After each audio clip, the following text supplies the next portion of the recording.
through this time, he realized in his study of the scripture that what they were teaching was completely wrong, and that the access to God was through Jesus Christ and the work that Jesus Christ did on the cross.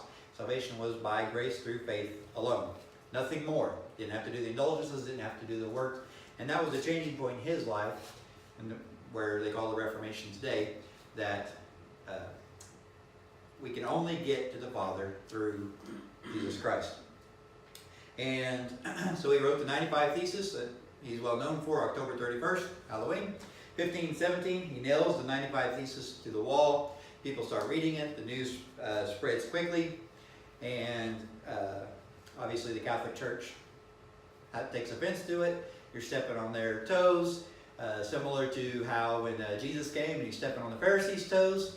Nobody liked it because you're affecting our livelihood now. And so each year they raise 30 million workers ring bells to raise money for people in need. They use the red kettle on Christmas for just the families that need it. Last year they raised $135 million. And the Army has always used brass bands to draw crowds or communicate the gospel. And General Booth's outreach was called an Army of 1,000 Volunteers.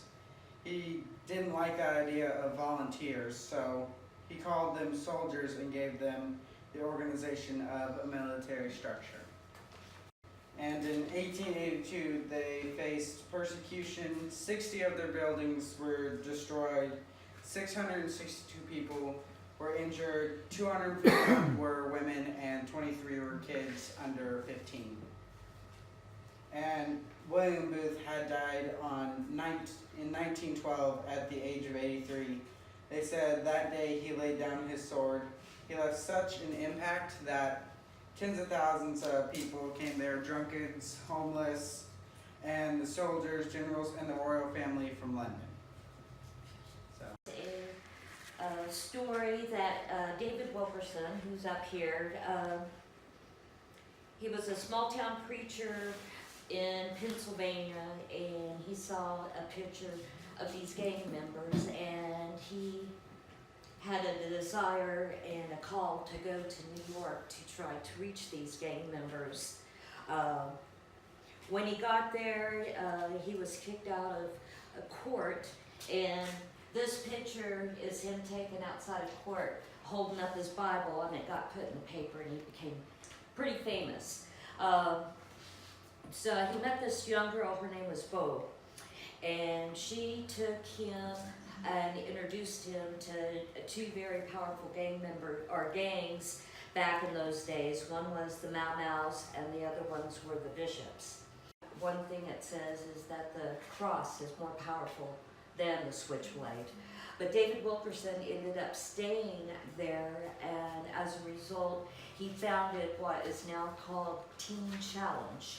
And it is still alive and well. It's all over the world now.